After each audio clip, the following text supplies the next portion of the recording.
Валандово. Регионот што дава квалитетно грозје и добро вино и ракија се соочува со голем проблем. Се повеќе лозија стануваат тугари, бидејќи собствениците ги напуштаат. Причините се различни. Некој се одселил, друг се разочарал, трет починал па немало кој да го продолжи трудот.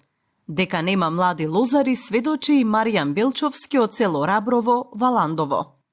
Проблем е што младите веќе не сакат да работат.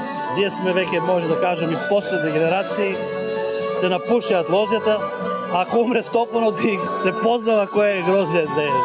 Може ли да се вратат младите, Маријан не знае, но искрено и се сомнева.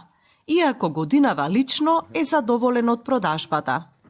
Цената сум задоволен, годинава, не може да се поплачам, пласман имаше, добро беше. Лозјето на Вангел Доролојков пак не дало род каков што очекувал.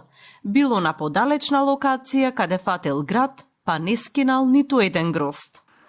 Оваа година ме фати град и имам една на страна, те декари таа не зберав ништо од неа. А другата околу 1200-1300 кило од декари свади. И неа ја цената 17 денари. Задоволува ли? Не задоволува, ама што да правиш? Скапи препарати.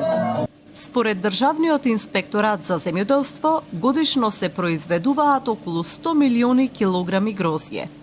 Од Министерството за земјоделство, шумарство и водостопанство пак се оптимистични дека лозарството може да го врати својот сјај. Сметаат дека затоа е важно да продолжи обновата на системите за наводнување, затоа што водата е клучна за добар род.